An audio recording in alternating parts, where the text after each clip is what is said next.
The university was always full of life. In the daytime, students moved up and down with books in their hands, rushing to classes, running after assignments, and complaining about projects that never seemed to end. Some sat in groups under the trees, discussing exams, while others just wished the day would finish quickly so that night could come. Because at night, that was when real life began.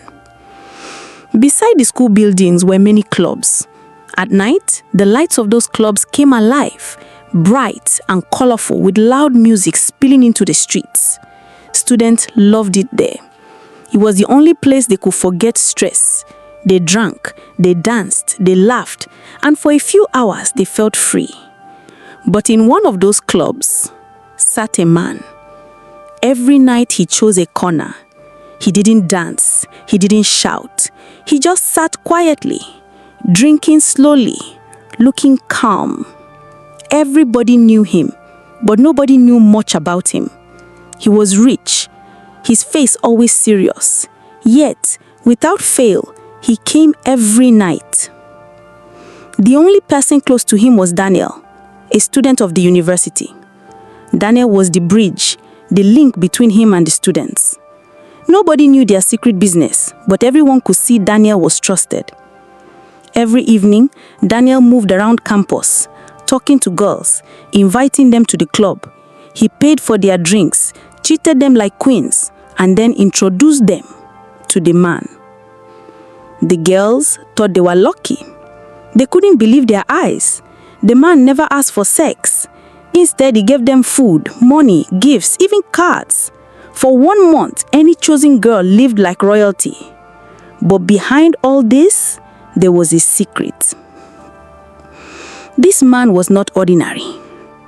Many years ago, he had gone to a herbalist for power and riches. He was granted wealth, but at a terrible price.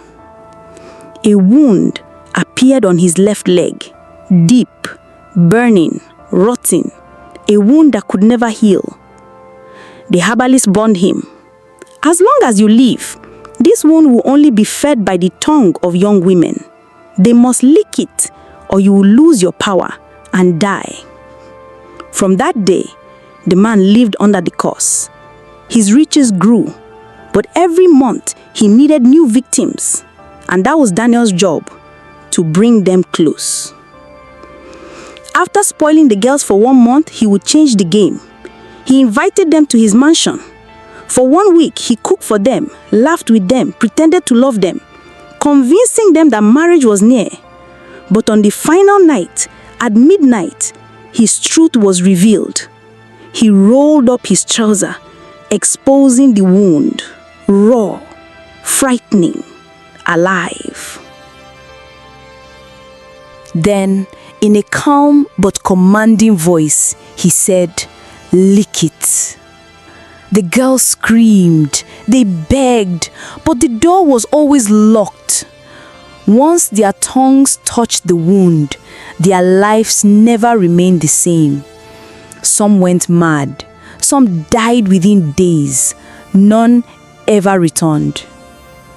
This was the man in the corner of the club, wealthy, powerful, cursed.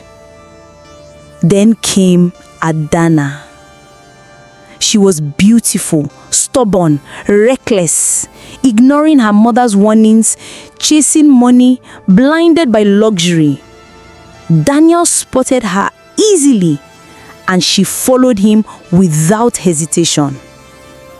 For 1 month, Adana lived like a queen. Food, money, gifts.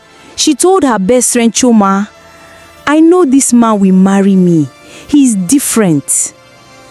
But at the end of that month, Daniel came with the same words he always used.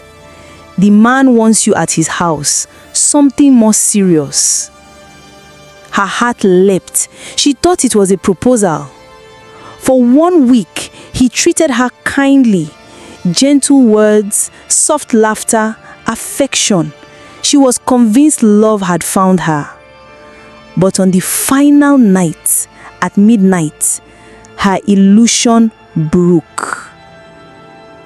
The man revealed his leg, The wound stared at her, and in a cold, commanding tone, he ordered her, "Adana, lick it." She trembled. "I won't. This is evil."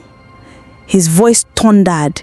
"You will do it, or I will strike you down where you stand." As he raged, Adana remembered the forbidden doors she had seen in the mansion, the whispers at night, the muffled cries. Gathering courage, she ran. She forced one of the doors open, and inside she found girls, weak, tired, crying, victims who had refused him before. Adana freed two of them. Together they escaped through a back door, running into the night, straight to the police. By morning, the man was arrested. Daniel too. The hidden rooms were exposed and the entire campus was shaken.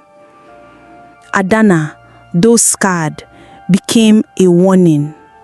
She told her fellow students, "Not every gift is a blessing.